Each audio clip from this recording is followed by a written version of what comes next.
நதியில் உள்ள நீரோட்டமானது தங்களுக்கு எதிரான பாதையில் எதிரான திசையில் பயணிப்பதாக எனக்கு தோன்றுகிறது பர்வதராஜா.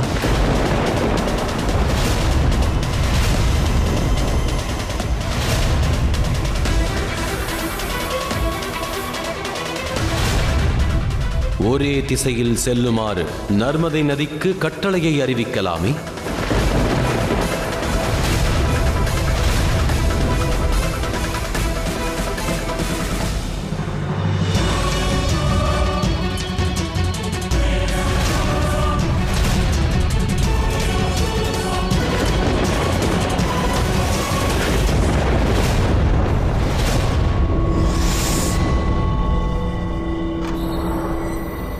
இந்த நதியானது தாங்கள் போகும் திசையை ஏன் மாற்றிக்கொண்டது? இது தன்னுடைய திசையை மாற்றி இப்பொழுது எதை நிரூபிக்க விரும்புகிறது?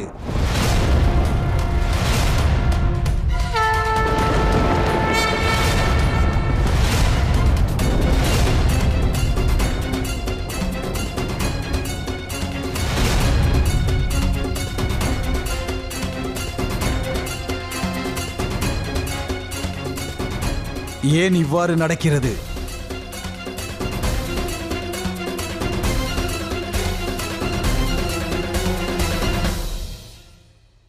இதுவே ஓம் என்ற பிரணவ பொருளாகும்.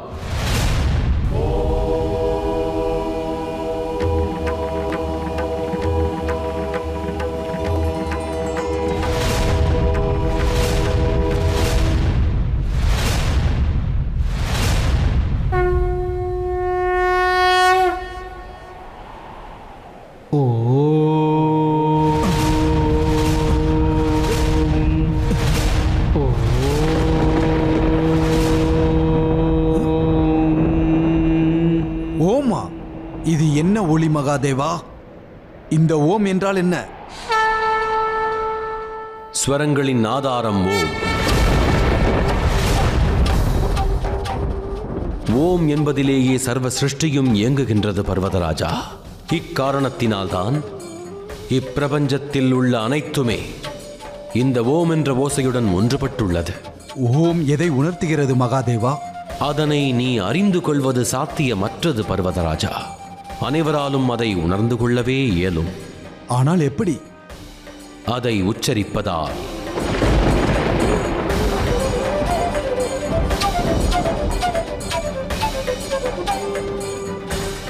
ஓம்.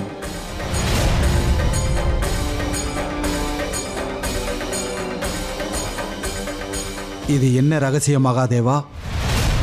இதை உச்சரிக்கும் முன்பு இந்த சுவரத்தின் எதிரொலி 4 புறங்களிலும் கேட்டுக்கொண்டிருந்தது. ஆனால் நான் உச்சரித்த பிறகு எதுவும் கேட்கவில்லையே. ஓம் என்ற வார்த்தையை உச்சரிப்பதற்கு முன்பு அதன் மகிமைகளை பற்றி அறிந்து கொள்வது மிகவும் அவசியமானது. அதை முதலில் அறிந்து கொள்ள வேண்டும் பர்வதராஜா. ஓம் என்பது 3 அரை எழுத்துக்களால் உருவாக்கப்பட்டதாகும். ஆ, ஓ, அம். ஆ என்னும் ஒலி நமது வாயிலிருந்து பிறப்பதாகும். ஊ உள்ளிலிருந்து பிறப்பது மற்றும் அம் என்பது கழுத்திலிருந்து பிறப்பதாகும். இந்த மூ ஒலிகளும் ஒன்றிணையும் பொழுது ஓம் எனும் ஒலி உண்டாகிறது. அச்சமயமே நம் சரீரத்தின் 7 சக்கரங்களும் ஒன்றிணைக்கப்படுகின்றது. அப்படியென்றால் 3 எழுத்துக்கள். தாங்கள் அதை 3 எழுத்துக்களால் உருவாகியுள்ளது என்று கூறினீர்களே. மீதமிருக்கும் பாதி எழுத்து ஆ, ஊ, அம் என்று கூறிய பிறகு கிடைக்கும் சாந்தமே ஆகும் கார்த்திகேயா. அந்த சாந்தத்தில் 3 எழுத்துக்களுமே உள்ளது. எனினும் அதற்கு ஒலி ஏதும் இல்லை. அது வெறும் பூஜ்ஜியமாகும்.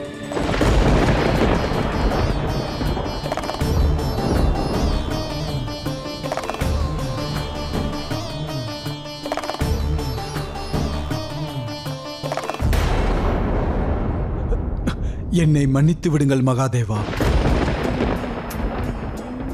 நான் ஒரு முட்டாள் பர்வதராஜன். இந்த இடத்தின் தலைவன் என்பதால் நான் ஒன்றை மறந்துவிட்டேன். என் முன்னால் நின்று கொண்டிருப்பது தேவர்களுக்கு எல்லாம் தேவர் மகாதேவர் அல்லவா? மகாதேவா, நான் தங்களை வேண்டி கேட்கிறேன். தாங்கள் ஜோதிலிங்கத்தை அமைக்கும் பணியை துவங்கி விடுங்கள். விநாயகா,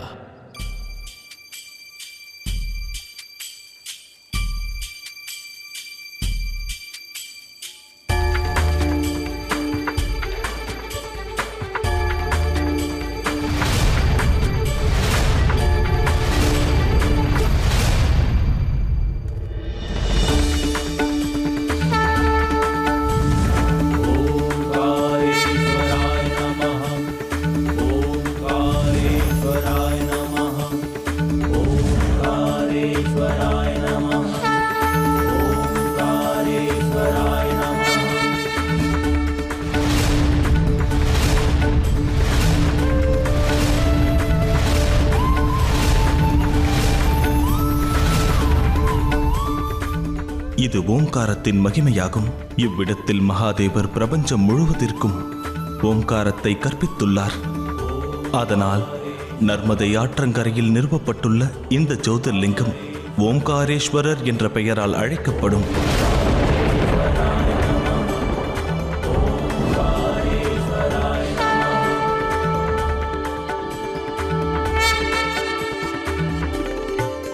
ஆனால் தாயார் எங்கே தந்தையே?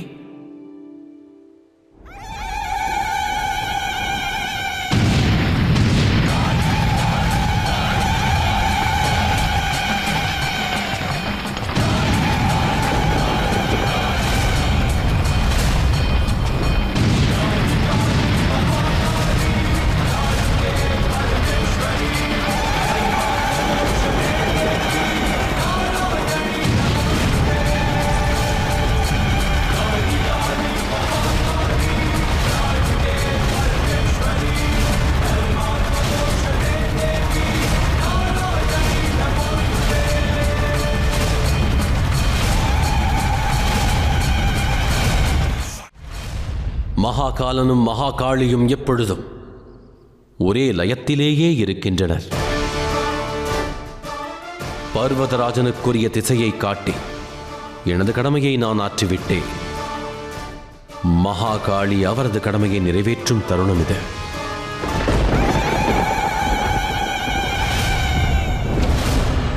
நீ வந்து விட்டாயா? நீ என்னை வரவழைத்தாய். நீ இந்த அளவிற்கு தரம் தாழ்ந்து செயல்படுவாய் என்று நினைத்து கூட பார்க்கவில்லை. நான் சத்தியாக இருந்தபோது நீ என் சகோதரியாக இருந்தாய். நான் இப்பொழுதும் அதை மதித்துக் கொண்டிருக்கிறேன். ஆனால் நீ இப்பொழுது என் குழந்தைகளின் உயிரை ஆபத்தில் சிக்க வைத்து என்னை இங்கு வரவழைத்து விட்டாய். நீ எதையும் செய்வதற்கு ஆற்றல் உள்ளவள் மகாகாளி. ஆனால் இப்பொழுது இந்த ஜோதி லிங்கங்களாலும் இந்த பிரபஞ்சத்தின் சமநிலையை நிச்சயமாக தக்க வைக்க இயலாத. கேட்டுக்கொள் மகாகாளி, இது எனது வாக்காகும். கோபமும் பழிவாங்கும் எண்ணமும் உன் பார்வையை உன்னிடமிருந்து பறித்து விட்டது திதி. உன் கண்களுக்கு உண்மை புலப்படவில்லை. இது வெறும் பூஜை மற்றும் அர்ச்சனை சின்னம் என்று எண்ணுகிறாயா? இல்லை திதி. இந்த அனைத்து இடங்களுக்கும் ஒரு பொதுவான குணம் உள்ளது. அது ஒருவரை பக்தியுடனும் அன்புடனும் ஒருவரை சமநிலையோடு வாழ தூண்டுகிறது. சோமநாதர் பக்தியின் வடிவமாகும். மல்லிகார்ஜுன் தாய்மையின் வடிவமாகும். மகாகாளேஸ்வர் அர்ப்பணிப்பின் வடிவமாகும். பூஷ்மேஸ்வரோ அருளின் வடிவமாகும். இந்நேரம் மகாதேவர் விந்திய மலையில் மற்றொரு ஜோதிர்லிங்கத்தையும் நிறுவியிருப்பார். அது பணிவின் சின்னமாகும்.